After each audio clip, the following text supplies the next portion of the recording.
Good morning, everyone. I'm not sure if this is such a good morning, but I don't know how to open this letter to everyone.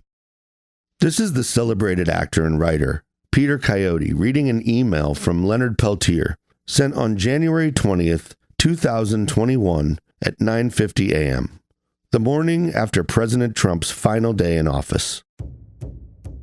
Over the course of his tenure, Trump issued 143 pardons, 1 in 2017, 6 in 2018, 8 in 2019, 12 in 2020, and 116 in January 2021. But he showed no mercy to Leonard. Yes, I heard the loser did not sign my clemency. I had this strong feeling yesterday that I wasn't going to get it. I don't know why I had it. I guess it was the spirits telling me. So I sat down trying to write you all a letter, but my tears of self-pity must have overwhelmed me as I could not see to finish it. So I had to stop for a while and think about my family and friends and people and how it must be for them too. So I pulled myself together and thought to myself, well, I'm not going to give up. It's been a hard 45 years, and it'll get a lot harder. I'm sure as I age and in the moments when hopelessness overtakes me, but at my age all I can do is ask so many of you to stay with me and let's try again.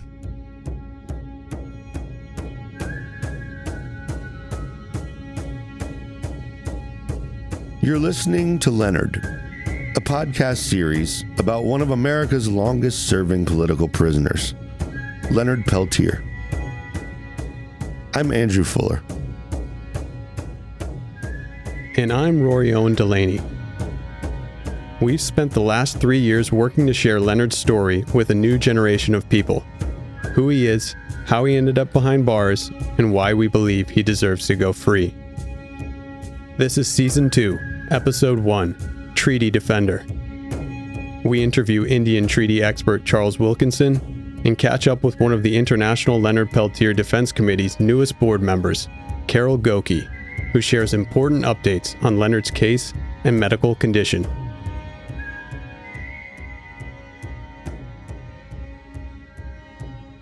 Leonard Peltier is an American Indian movement activist who has spent the last 45 years in prison for killing FBI agents Jack Kohler and Ron Williams in a notorious shootout on the Pine Ridge Indian Reservation.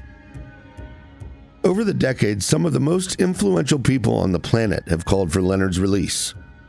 The Pope, the Dalai Lama, Nelson Mandela, Desmond Tutu, Kurt Vonnegut, Marlon Brando, Willie Nelson, and Tom Morello have all called publicly for his release. In Season 1, we focused on setting up why June 26, 1975 happened, as we appealed for a pardon from President Trump. Given his opinion of the FBI, it seemed like a real possibility. Presidents Clinton and Obama failed to act for all the right reasons, so maybe Trump would do it for all the wrong ones. But it didn't happen. And that means we've still got work to do. Time is running out. In 2021, Leonard will turn 77 years old, and although he has finally been vaccinated for COVID-19, his health remains poor. Coleman Federal Penitentiary is the last place he should be, so it's literally now or never to help get Leonard released. This season, we'll unveil how Leonard and the other Aimsters wound up back on Pine Ridge by accident on June 27th and had to escape for a second time before breaking down the flawed FBI investigation, Leonard's problematic extradition from Canada, and the ensuing criminal trials. In the first trial, Leonard's co-defendants, Dino Butler and Bob Robidoux, appeared together in court in Cedar Rapids, Iowa, where they were acquitted of murder. In the second, Peltier stood trial all by his lonesome in Fargo, North Dakota, where a jury found him guilty based on essentially the same evidence. But first, let's review the series of events leading up to the June 26th shootout in Oglala, South Dakota. What was the FBI doing there? And why were Aimsters armed with AR-15s? The historical context is illuminating. In the summer of 1968, a group of Indians formed AIM, the American Indian Movement. Much like the Black Panthers or Black Lives Matter half a century later, AIM was created to focus attention on police brutality and endemic poverty in Native communities. It's worth noting here that AIM was actually founded in Minneapolis, 50 years before George Floyd was murdered by Derek Chauvin while 3 other officers stood guard. To bring maximum attention to police brutality, economic inequality, and legal injustice, AIM masterminded a series of high-profile occupations and protests. In November 1969, a coalition that included AIM seized the island of Alcatraz in San Francisco Bay. We, the Native Americans, reclaimed this land known as Alcatraz Island in the name of all American Indians by right of discovery. We wish to be fair and honorable in our dealings with the Caucasian inhabitants of this land, and hereby offer the following treaty. We will purchase said Alcatraz Island for $24 in glass beads and red cloth, a precedent set by the white man's purchase of a similar island about 300 years ago. We will give to the inhabitants of this island a portion of that land for their own, to be held in trust by the American Indian government, to be administered by the Bureau of Caucasian Affairs. Not long after the occupation ended, Alcatraz leader Richard Oakes was shot to death in Sonoma, California, by a white supremacist named Michael Morgan. Furor at Morgan's not guilty verdict sparked outrage among Indians across the country, and in October 1972, their rage coalesced into the Trail of Broken Treaties. Organized by AIM, a caravan of cars, vans, and buses set off from California bound for Washington, D.C. When they got there, AIM demanded to meet with President Nixon so they could deliver a 20-point position paper articulating their grievances. But the Nixon administration refused to receive them, so AIM seized the Bureau of Indian Affairs building in D.C. and held it for 6 days. After the occupation of the BIA building, tensions increased on Pine Ridge, following the murder of Wesley Badhart Bull in January 1973. His killing sparked the Custer Courthouse riots, the first major outbreak of violence between white men and Native Americans since the 1890 Wounded Knee Massacre. In response, the Attorney General assigned 65 marshals to the Pine Ridge Reservation, signifying the beginning of the new Indian Wars. On one side was tribal president Dick Wilson and the Goons, who were backed by the federal government. On the other was the Oglala traditional community, who were discriminated against for their native practices and called on AIM for protection. That same year, the traditional people attempted to remove President Wilson from power, but the impeachment failed when it was illegally terminated by Wilson himself. In late February, when the traditionals marched in protest, they were rebuffed by the marshals, who had no legal jurisdiction on the reservation in the absence of any major crimes. The result was a second Wounded Knee.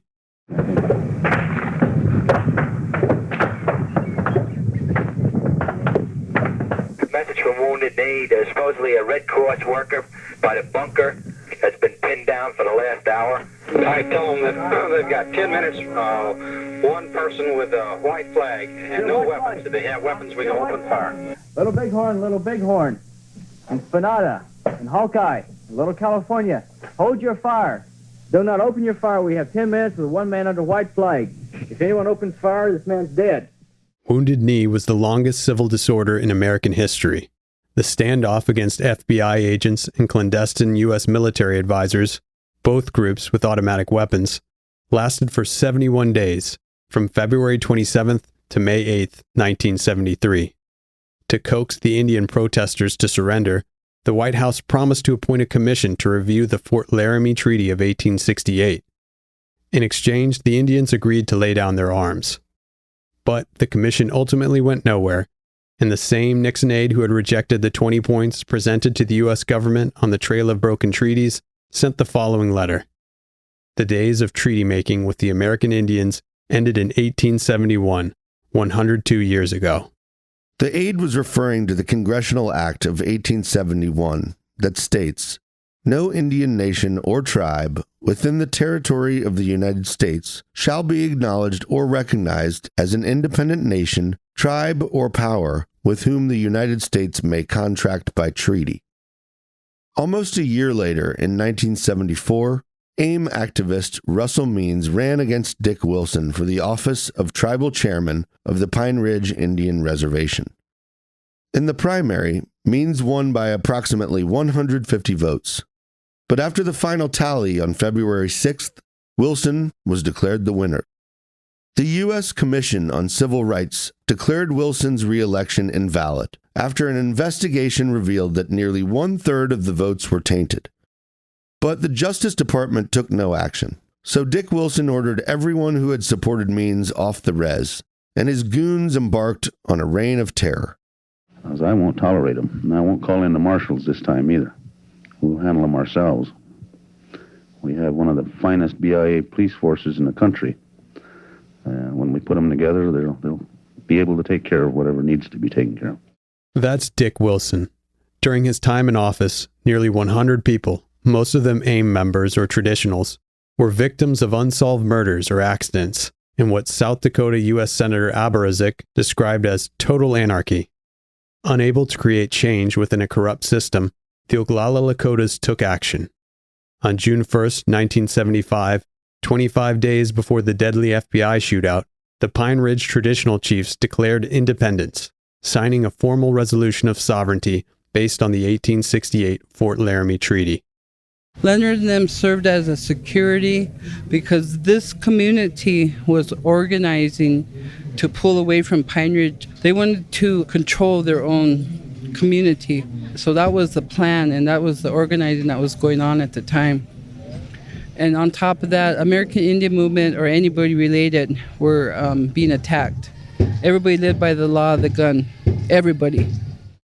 This is Jean Roach. In the summer of 1975, she was 14 years old when her mom, an AIM activist, sent her and her 11-year-old brother Jimmy to camp on the Jumping Bulls property in Oglala. Also living on site were Angie and Ivis Long Visitor with their 3 small children, as well as elders Harry and Cecilia Jumping Bull, who were both in their mid-70s. In Season 1, we established that AIM was invited to Pine Ridge to protect women and children from goon violence. But AIM was also in Oglala to defend the Lakota's treaty rights. Leonard Peltier was a treaty defender, and that makes him dangerous, which is why for nearly 5 decades, powerful forces have exerted their influence to keep him behind bars. Forces that Leonard is attuned to instinctively.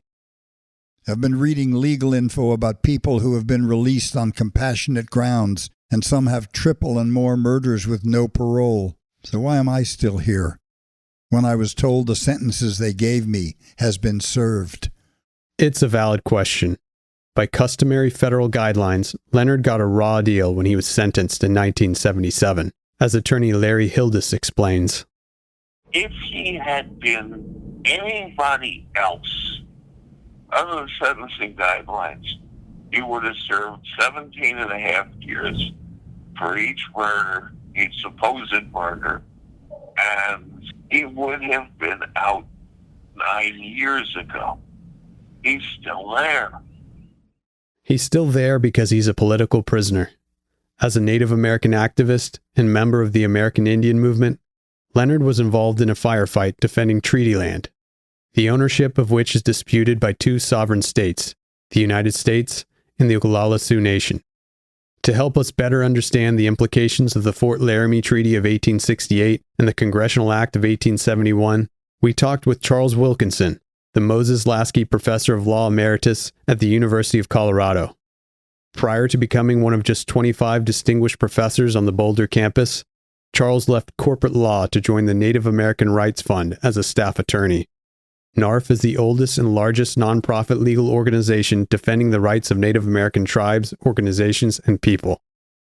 Well, I was with big firms in Phoenix and San Francisco, and you're just moving money around. That's all it was. And I realized that it was the year I went to NARF, 71, but I was still at Bronson and McKiernan. And I tried a case and I went to the jury, and I was sitting in the courtroom waiting for the jury to come back. And I realized that I didn't care who they came back for. it just didn't matter. Yeah. One corporation or another. And so I went with NARF, and it was Technicolor, and I don't mean that really in terms of Indianness, but just in terms of the full beauty of the law. Charles is in his late 70s, clean-shaven with silver hair and spectacles. He's Zooming with us from his campus office. Over the years, Charles has written 14 books, including the standard law case books on Indian law and federal public land law. His awards include the National Wildlife Federation's National Conservation Award, the Warm Springs Museum's Twanet Award for tireless work for Indian people, and the Federal Bar Association's Lawrence R. Baca Award for lifetime achievement in Indian law. The point being, Charles knows what he's talking about. So we were super thankful when our consulting producer, Kevin McKiernan, arranged a video conference.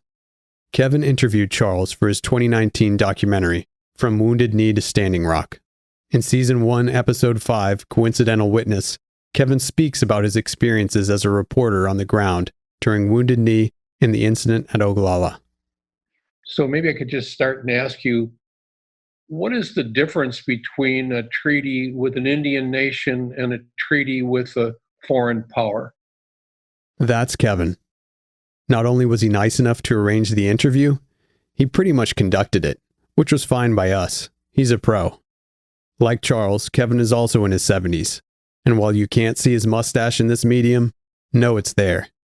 It beautifully encapsulates his personality, much like the mustache of the great Salvador Dali or Tom Selleck. Watch one of Kevin's films, and you'll know what we mean. Much like Rory's beard, he hasn't shaved in the 15 years I've known him. Often when we're working and I want a snack, I'll just look over and see what crumbs are currently being offered. But back to treaties. The Constitution says that laws of Congress and treaties made will be the supreme law of the land. And treaties go through a very formal ratification process in the Senate. And from the beginning, Indian treaties went through the same process as foreign treaties did. And in fact, in the early years of the Republic, up until the 1820s, a large majority of the treaties were Indian rather than international. And so they really are constitutionally two equal procedural devices, if you'll put it that way.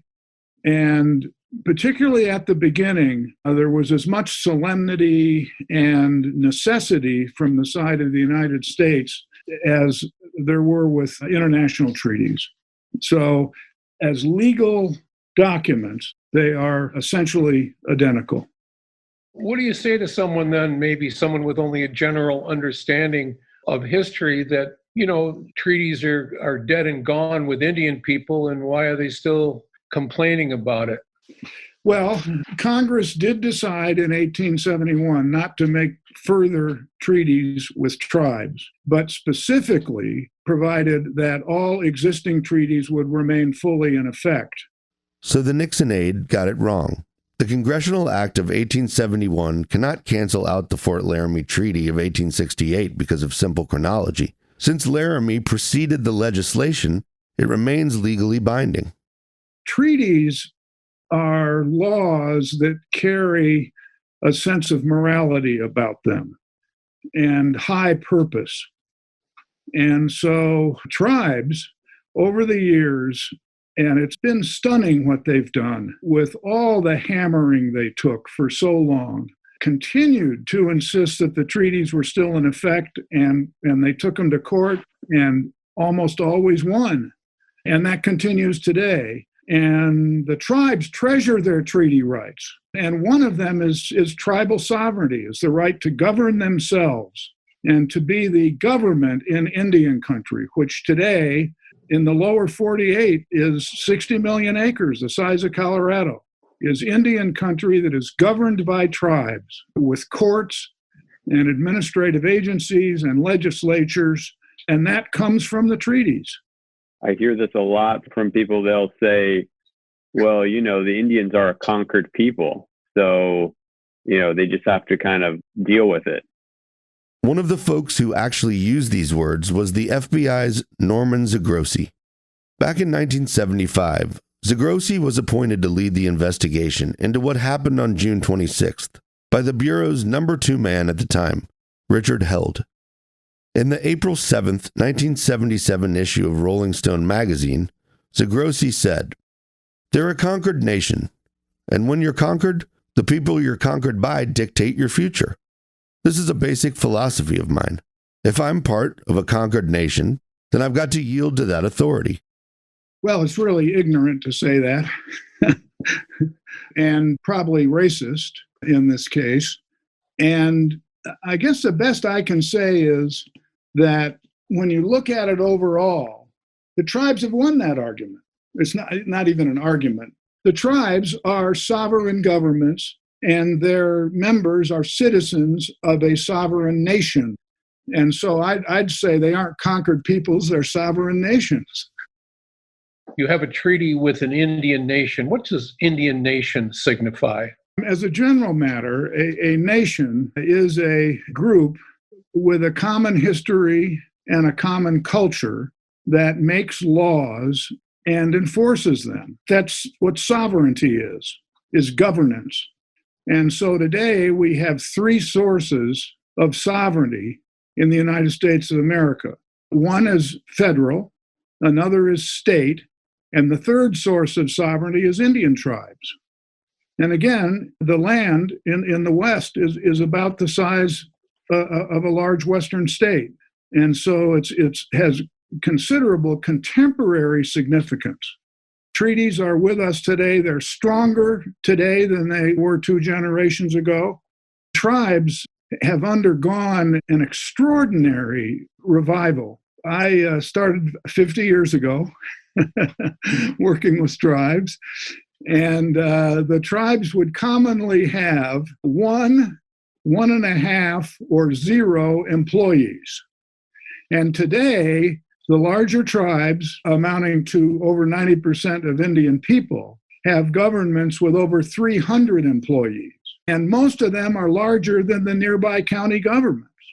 And so now there really is an understanding that tribes are governments. And some people don't like it, but some people don't like the fact that there are county governments either, so or federal governments. And I know discontent continues, but discontent continues with a lot of things. So recently we saw the president visiting Mount Rushmore, and protesters there, some of them carried signs that said, "You're on treaty land." Yeah. What were they talking about? They were talking about the fact that this was part of the Great Sioux Reservation set up by the Treaty of Fort Laramie, and that the tribes no longer owned the land. But it still is their traditional land, and they thought they ought to be respected. And it would have been so easy for the Trump party to make some recognition and acknowledge that. Kevin and Charles are referring to President Trump's infamous 4th of July spectacular. Like many things Trump did, it came with a lot of controversy.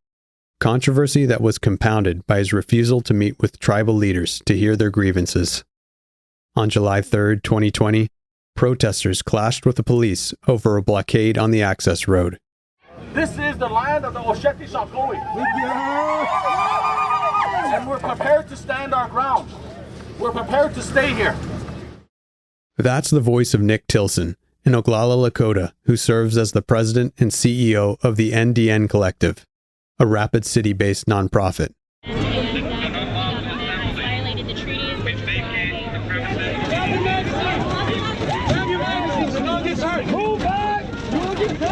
When the assembly was declared unlawful, the Air National Guard moved in, dressed in riot gear, pushing the protesters back.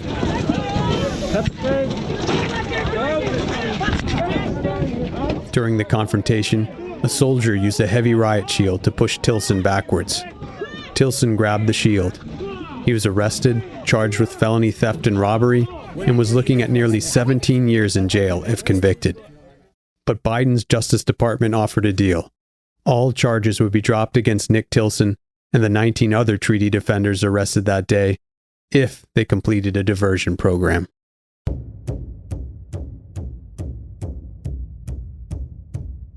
After the break, Charles explains the significance of the Fort Laramie Treaty. Hi, this is Tom Morello. This is DJ Free Leonard. This is Connie Nelson. This is Eugene Braverock. This is Peter Coyote, and you're listening to Leonard, a podcast series about America's longest-serving political prisoner, Leonard Peltier. Power and prayers to the man paying the price of the crime of being indigenous in the 20th and 21st century. I first heard about Leonard Peltier from my then-husband, Willie Nelson. They organized a concert in 1987 to help raise awareness for Leonard's unjust incarceration. Together, we can finally send Leonard home to his family and friends to live out his remaining days, painting, writing, and enjoying his freedom. To help Leonard, you can sign the new clemency petition at freeleonardpeltier.com.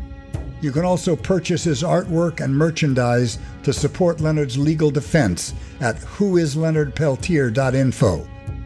We continue to support Leonard with our solidarity and love in the hope that he will be where he deserves to be, which is free. Leonard says, if they've done this to me, they can do it to you. Until Leonard Peltier is free, none of us are free. People, lend your voices. Let's be heard. End the injustice. Hashtag Free Leonard Peltier, America's longest-standing political prisoner.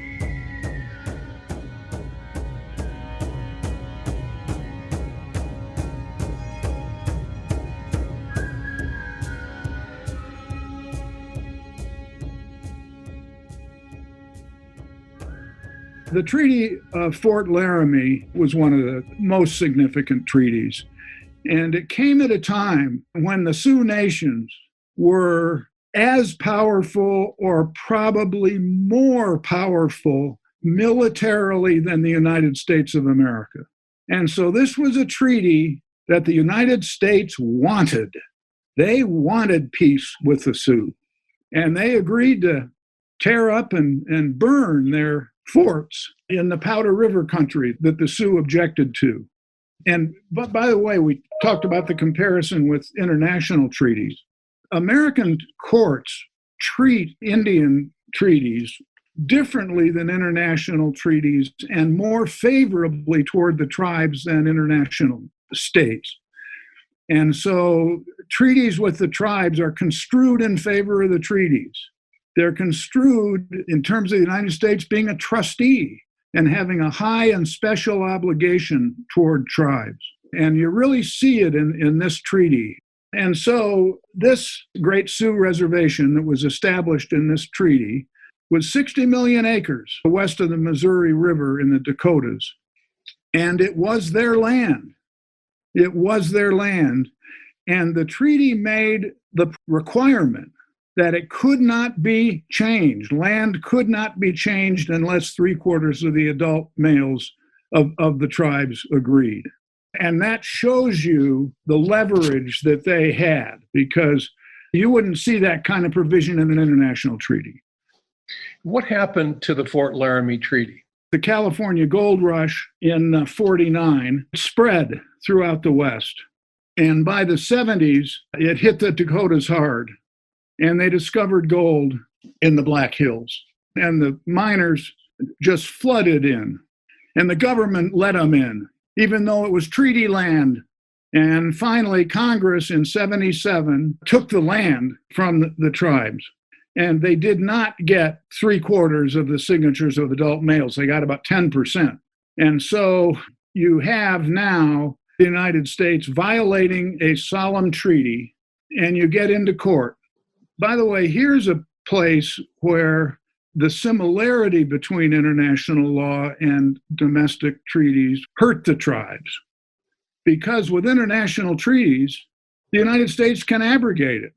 Even though they've promised not to, they can abrogate it unilaterally and break it and end it or change it. The Supreme Court early on said that Congress can abrogate Indian treaties, and here is one of the most egregious examples where they tore apart one of the greatest of all reservations for gold. In 1980, more than a century after the U.S. Congress ratified the wrongful taking of the Black Hills, the U.S. Supreme Court referred to the brazen land grab in these words: A more ripe and rank case of dishonest dealings may never be found in our history. The Supreme Court said that the Black Hills were wrongfully taken. Isn't the remedy to give back property? I'm sure sounds good to me, but that case involved a statute, the Indian Claims Commission, where the remedy for tribes for wrongful past takings was money damages, not land. Congress had said that there's not going to be land returned. And the tribes refused to accept the money, right? Yes. Right. Still have. $100 million originally, and now, of course, many times over that. As of 2011, with interest, the compensation has compounded to over $1 billion. And I think in time, there's going to be a settlement. They're not going to get all the Black Hills back, maybe, but I think they're going to get a good chunk of it back in time, because their claim is just, and their connection to that land is profound. And those are things that when groups have those kinds of views about things and don't let them go, often it happens. And I think it's going to happen in this case. But it is sacred land, and it's legitimate, and it's authentic. And when tribal leaders and traditional people give their voice, you can tell the authenticity.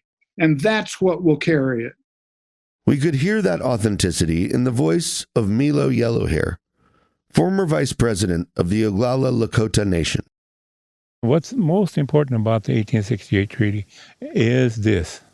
It was proclaimed as law by President Andrew Johnson after passage in the Senate. Well, how much more law can you get than that?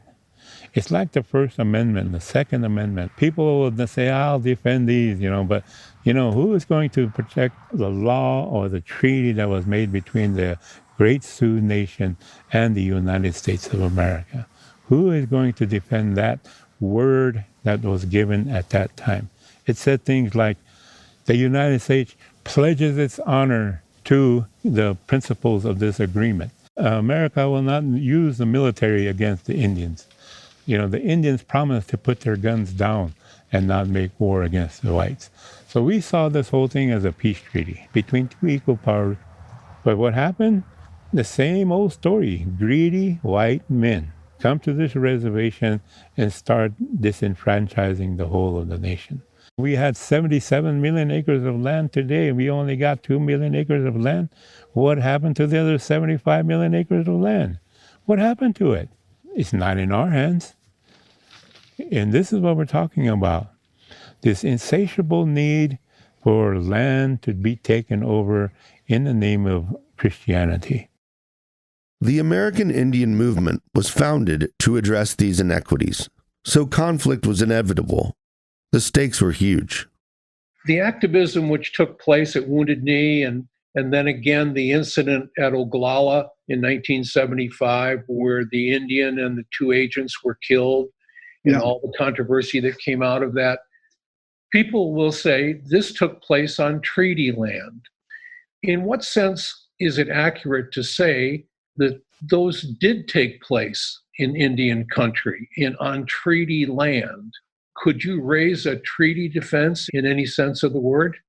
It depends on exactly where the acres are, because it's all former treaty land, at least. And it's not simply rhetoric, I guess you're saying.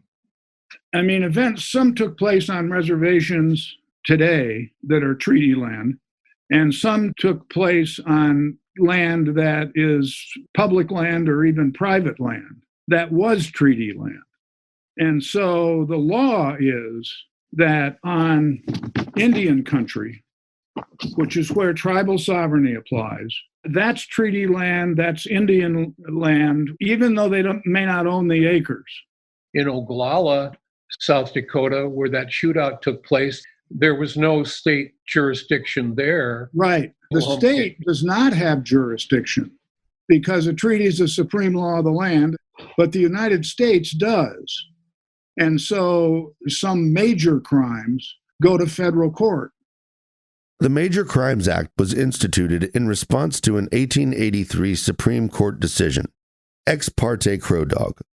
On August 5, 1881, Crow Dog shot and killed Spotted Tail, a Lakota chief, whom he believed had been paid off by the government. Although Crow Dog was punished in accordance with Sioux tradition, a Dakota Circuit Court tried him and sentenced him to hang.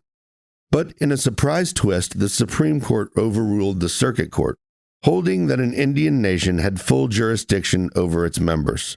So, in 1885, Congress passed the Major Crimes Act to combat a dangerous precedent that propped up tribal sovereignty.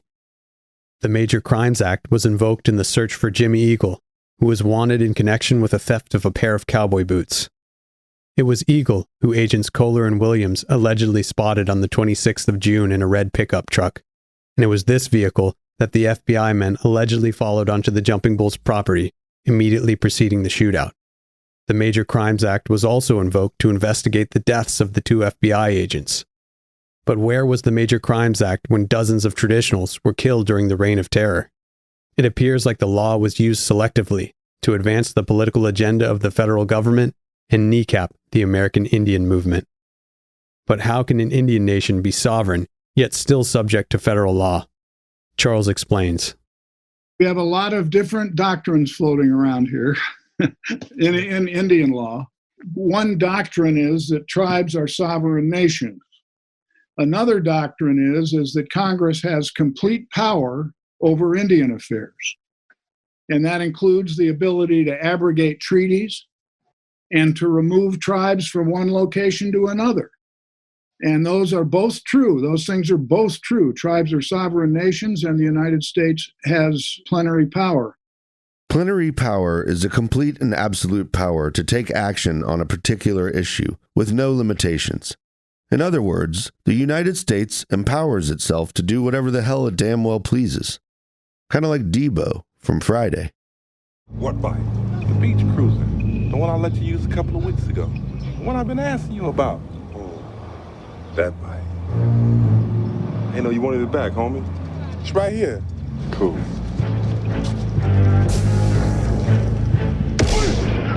Oh, shit! That's my bike, punk! When the fledgling United States couldn't beat the mighty Sioux on the battlefield, it was deemed advantageous to make peace, hence the Fort Laramie Treaty. But when gold was discovered in the Black Hills, and the 1868 treaty appeared to be an impediment to expansion and riches, the United States abrogated it. So, the treaty was used to win land concessions, and the Supreme Court was used to justify breaking it, okaying the expansion into the Black Hills and elsewhere. The United States played the angles, biding time to strengthen its position while weakening the Sioux. The man entrusted with solving President Grant's Indian problem was General William Tecumseh Sherman, the same general whose Union forces had marched in 1864 from Atlanta to Savannah, destroying everything in their path as part of Sherman's infamous scorched earth policy. The strategy devastated the Confederacy, and 5 months later, the Civil War was over. In 1869, 1 year after the Fort Laramie Treaty was signed, Sherman advocated destroying the Indian food supply. Quote, "The quickest way to compel the Indians to settle down to civilized life was to send 10 regiments of soldiers to the plains, with orders to shoot buffaloes until they became too scarce to support the Redskins." An estimated 5.4 million buffalo were slaughtered between 1872 and 1874. By the 1880s, less than 100 buffalo remained in the wild. To avoid starvation, the Native Americans were forced onto reservations. In this context, it is easy to understand why the Pine Ridge traditional chiefs signed that formal resolution of sovereignty in Oglala, South Dakota, on June 1, 1975, and to understand why Leonard felt called to defend their women, children, and treaty rights that fateful summer. I knew Leonard back in the early 70s, and you've all had the same experience, but he's just a gentle person. I mean, he can be fiery, he can be emotional, but he is a gentle person, and that he's had to go through all this, and And I'm so glad you're working on now maybe getting a pardon.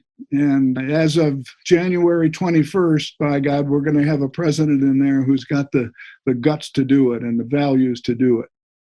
We hope he's right about President Biden, because it's going to take a lot of guts to override the forces fighting to keep Leonard Peltier behind bars. To the U.S. government, Leonard is a dangerous man. Because he was defending treaty land, he is viewed as a threat to the system. The same system that lashed out at Nick Tilson for his land back protest on July 3rd of last year. February 2021 brought a mix of news from Leonard. Today I had a brief conversation with my case manager.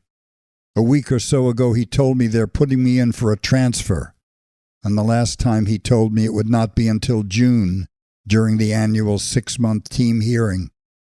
He also said he knows I've served the sentence I received from the, quote, illegal court trial, my words, but I would or could not be transferred while this pandemic is going on. No one is. And it could be up to 6 months, even longer, before they start up the BOP's prison air flights for a transfer. He also said my security level has been lowered, so something's happening. I don't know who or what made the change, so just keep up what is all being done, okay? The good news? Leonard was approved for a transfer to a lower security facility in Minnesota or Wisconsin that will be closer to his family and friends. The bad? His transfer will be delayed until COVID-19 is under control and Con Air can resume flights. So, for the foreseeable future, Leonard is stuck in Florida, where things are getting dicier by the day.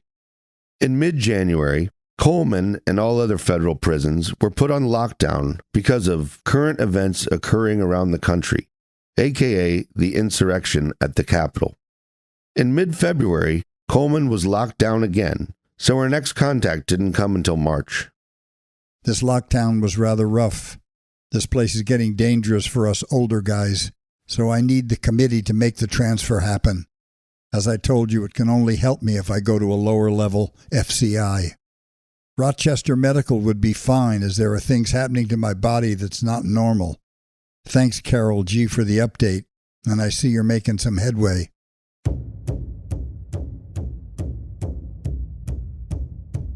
After the break, we talk to Carol G. Hey, this is Andrew. If you want to be the first to hear about new episodes or the new show we're working on, go to mbdfilms.com/contact and subscribe to our newsletter. To help Leonard, you can purchase his artwork at whoisleonardpeltier.info. All proceeds go to fund his legal defense, so check out his work. He's incredibly talented. You can also help Leonard on social media by tweeting messages of support for Leonard's clemency to @POTUS, @Joe Biden, and @FLOTUS, @Dr. Biden, as well as to Kamala Harris, Secretary Deb Haaland, and the Justice Department. So tweet. Let's keep Leonard in their timelines and mentions.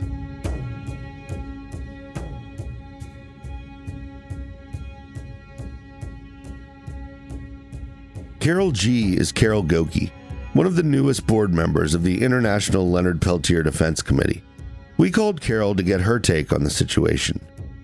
She has been visiting Leonard in person as often as she can and talking to him on the phone regularly. Leonard is in great spirits, but he says he doesn't feel normal right now. And so there's something going on. We're pretty sure we know somewhat what it is, but we're going to be optimistic that it's going to get identified. It's just that they're not letting anybody into the doctor's office right now because there's a line of them, and because of the pandemic, it wasn't important enough for them. He's been asking for weeks ago. You know, we've given him scripts so that he knows what to ask for. He's not even given an N95 mask, which we will supply, until he gets a note from a doctor. He was denied a doctor's visit about a year ago because he didn't have a COVID test. According to their procedures, they're not following their own procedures, nor are they giving him a diabetic diet. He's lost a lot of weight. Leonard is exhibiting some medical symptoms that need to be addressed, and we are working diligently to get those addressed because it is looking like it is definitely medical negligence. So it's a red flag right now. It's an emergent issue. We're working on that. I'm working with the judge to try to make sure we get the right representation in there and get him out or get him taken care of. They're trying to kill him slowly. They're trying to kill him and make him a martyr, and they're not going to do it. We're not going to let them do it, period. So, the fight is on right now. It's on. We've got spirits with us. We've got good medicine with us, and we've been making headway. One of Carol's initiatives is the resumption of the Peltier Freedom Ride to raise public awareness about Leonard's case. Despite the difficulties presented by the pandemic, the ride is tentatively scheduled to begin in Nebraska on June 7th. Supporters will travel on horseback through Kansas City, St. Louis, Louisville, and Richmond on their way to Washington, D.C. for a prayer vigil lasting through Commemoration Day on June 26th. Andrew and I are planning to participate. Hopefully we'll see you on the road, because without sustained social pressure, the Justice Department will be more than happy to run out the clock on Leonard.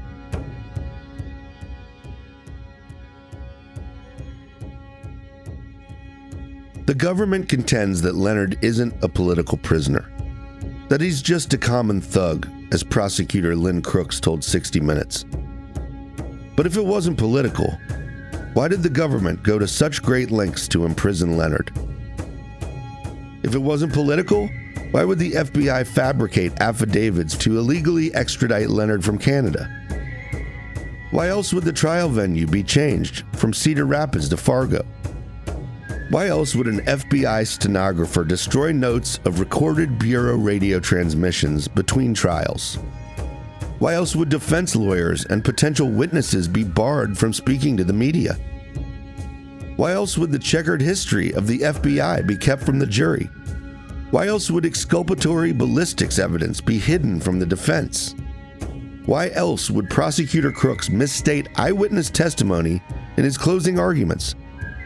And why else would the judge forbid the jury from reviewing any and all trial transcripts of eyewitness testimony?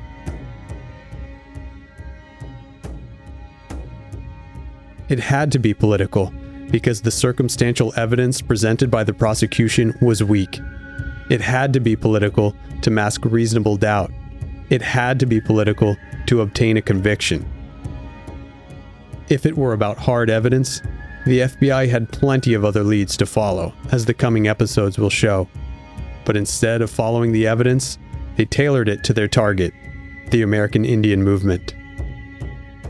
We'll delve into all of this and more this season, because the more you analyze the case against Leonard Peltier, the more it falls apart.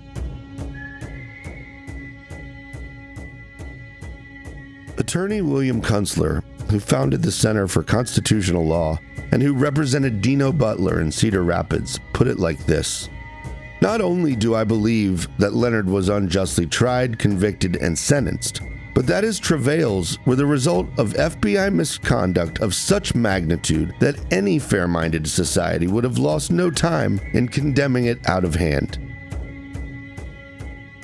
We're hoping that 2021 is the year that our society finally comes to its senses, because the time is now to free Leonard. It's been a hard 45 years, and it'll get a lot harder. I'm sure as I age and in the moments when hopelessness overtakes me, but at my age all I can do is ask so many of you to stay with me and let's try again. Because we have the only weapon we can use, and that's the Constitution and the laws of this so-called free democracy. And we must get everyone to know what the laws were they violated, not just the lawyers. Equal justice for all, what a joke that is. It has never been this way for my people, and more than likely never will be.